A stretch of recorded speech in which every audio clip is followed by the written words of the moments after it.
ရေမြင့်ရဲ့ပောက်ကွဲမှုကဘလောက်စွမ်းထက်လဲဒီဗီဒီယိုကအဖြေကိုတေချာပေါက်ပေးပါလိမ့်မယ်ဒီရေမြင့်ဟာမြက်ခင်းပြင်ပေါ်မှာဝတ်နေတော့ကအစိပ်ပြင်းတဲ့အနက်ရောင်မှန်ပါမျိုးရဲ့ကြိုက်ချင်းကိုခံခဲ့ရတာပါရဲ့အနေနဲ့အကြမှာတော့ရေမြင့်ရဲ့အသေးကောင်ဟာမြေကမ်းဘေးမှာလဲလျောင်းနေခဲ့ပါတယ်ရေမြင့်ရဲ့ဖောင်းကားနေတဲ့ဝမ်းပိုင်းနဲ့ခန္ဓာကိုယ်ကိုကြည့်ရင်ရေမြင့်ရဲ့ခန္ဓာကိုယ်ထဲမှာပုတ်တိုးနေတဲ့အရေတွေအမြောက်အများပြည့်နေပြီဆိုတာသိနိုင်ပါတယ်ဘယ်ကန်ဆိုးမဲ့တတဝါကရေမြင့်ရဲ့အသေးကောင်ကိုကိုက်ဖြတ်မလဲဆိုတာစမ်းသပ်ဖို့အတွက်ဘေးမဲ့တော့ကင်းလက်ဆောင်ရှောက်ရေးအဖွဲ့ကကင်မရာတစ်လုံးကိုချက်ချင်းတက်ဆင်ခဲ့ပြီးဒီစိတ်လှုပ်ရှားစရာမြင်ကွင်းကိုမှတ်တမ်းတင်ခဲ့ပါတယ်မကြခင်မှာပဲရေမြင့်ရဲ့ပုတ်တိုးနေတဲ့အသားနှန်းကအမဲလိုက်ခွေးတစ်ကောင်ကိုဆွဲဆောင်ခဲ့ပါတယ်အာဖရိကဆာဘာနာမြက်ခင်းပြင်ရဲ့ဦးလန်းချောင်းဆိုင်ရာအထူးကုဆရာဝန်ကြီးလို့တင်စားရလောက်အောင်အမဲလိုက်ခွေးတွေရဲ့အစာပုတ်စားနိုင်စွမ်းကတော့အလွန်အမင်းမြင့်မားလာပြီးအစာအိမ်အက်ဆစ်ပြင်းအားဟာလူသားတွေထက်ဆယ်စကျော်ပိုမိုပြင်းထန်ပါတယ်ဒီအချိန်မှာရေမြင့်ရဲ့အသေးကောင်ဟာအကန့်အသတ်အထိဖောင်းပွနေပြီဖြစ်လို့အမဲလိုက်ခွေးတွေတောင်ရေမြင့်ရဲ့အရေပြားကိုမကိုက်ဖောက်နိုင်ပါဘူးအချိန်ကြာလာတာနဲ့အမျှရေမြင့်ရဲ့ပါးစပ်နဲ့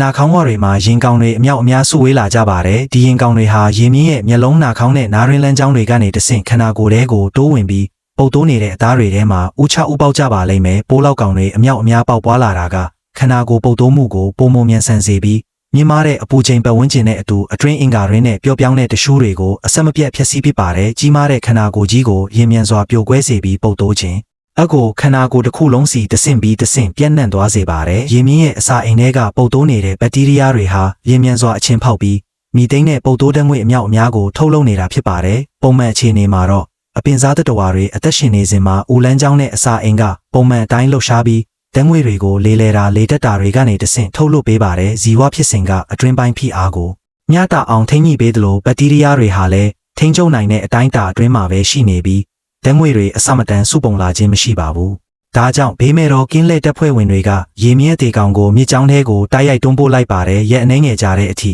ဒီရေမြင့်ကမပေါက်ကွဲသေးပဲမြစ်ကြောင်းအတိုင်းအောက်ဘက်ကိုမျောပါသွားပြီးနောက်ဆုံးမှာမြောင်းငယ်လေးတစ်ခုမှာတောင်တင်ရက်တန့်သွားပါတယ်မမျော်လင့်ပဲအမဲလိုက်ခွေးတွေကရေမြင့်ကိုထပ်မံတွေးရှိသွားပြန်ပါတယ်အခုအချိန်မှာတော့ရေမြင့်ပိုက်ထဲကမီသိန်းဓာတ်ငွေ့တွေဟာပေါက်ကွဲလို့နီးပါးအထိစုပုံနေပြီဖြစ်လို့အမဲလိုက်ခွေးတွေကသာအားနည်းတဲ့အရေပြားနေရာကိုကိုက်ဖြတ်လိုက်တာနဲ့ဖီအားမြင့်ဓာတ်ငွေ့တွေကချက်ချင်းပေါက်ကွဲထွက်သွားမှာဖြစ်ပါတယ်ဒါပေမဲ့အမဲလိုက်ခွေးတွေကတော့ဒါတွေကိုဂယုမဆိုင်အားပါဘူးအမဲလိုက်ခွေးတွေဟာရေမြင့်အသေးကောင်ပေါ်ခုန်တက်ပြီးအယူမူကိုက်ဖြတ်စားတောက်ကြပါတယ်သူတို့မသိတာကတော့ဒီရေမြင့်ဟာအနက်ရောင်မှန်ပါမျိုးရဲ့အစိတ်ကြောင့်တေဆုံးခဲ့တာဖြစ်ပါတယ်အနက်ရောင်မှန်ပါရဲ့အစိတ်မှာအာယုံကြောအစိတ်နဲ့နှလုံးစိတ်တွေအမြောက်အများပါဝင်ပြီးအာယုံကြောစနစ်ကိုရင်းမြန်စွာဖျက်ဆီးနိုင်တယ်လို့နှလုံးနဲ့အဆုပ်လုံးဆောင်ချက်တွေကိုပါအကျိုးတည်သွားစေပြီးအာယုံကြောအချက်ပြစနစ်တွေကိုပိတ်ဆို့ပြပါတယ်ရေမြင့်တေဆုံးသွားတာကြာပြီဖြစ်ပေမဲ့အစိတ်တွေကတော့ရေမြင့်ခန္ဓာကိုယ်ထဲကနေပြေပြောက်မသွားပါဘူးမကြခင်မှာပဲအမဲလိုက်ခွေးတစ်ကောင်ကရေမြင့်ဝမ်းပိုက်ရဲ့အားနည်းတဲ့အရေပြားနေရာကိုကိုက်ဖြတ်လိုက်တဲ့အခါနောက်တစ်စက္ကန့်မှာပဲရေမြင့်ကြီးပေါက်ကွဲသွားပါတော့တယ်အမဲလိုက်ခွေးမှာမြေစိတ်တံမခံရသေးခင်မှာတင်ပေါက်ကွဲမှုကြောင့်ဖြစ်လာတဲ့လေဖိအားလိုင်းကြောင့်လွင့်စင်သွားခဲ့ရပါတယ်ဒီလိုကြောက်မက်ဖွယ်မြင်ကွင်းမျိုးကဒီရေမြင့်တစ်ကောင်ထဲမှာဖြစ်ပျက်ခဲ့တာမဟုတ်ပါဘူးအစာလာစားတဲ့လင်းတအုပ်စုလည်းရုတ်တရက်ပေါက်ကွဲမှုကြောင့်လွင့်စင်သွားခဲ့ဘူးပါတယ်ဒါဟာတဘာဝတရားကြီးရဲ့အဆိုးရွားဆုံးဖိအားမော်ပညာလို့ပဲပြောရမှာပါကွန်ပျူတာအထူးပြုလုပ်ချက်တွေမဟုတ်ပါဘူးအားလုံးကအတွင်းပိုင်းလေဖိအားကြောင့်ဖြစ်ရတာပါဒီလိုစိတ်လှုပ်ရှားစရာတောတိုင်းတိရစ္ဆာန်ဇလန်းတွေကိုနေတိုင်းကြည့်ချင်ရင် follow လုပ်ထားဖို့မမေ့နဲ့နော်နောက်ဗီဒီယိုမှာထပ်တွေ့ကြမယ်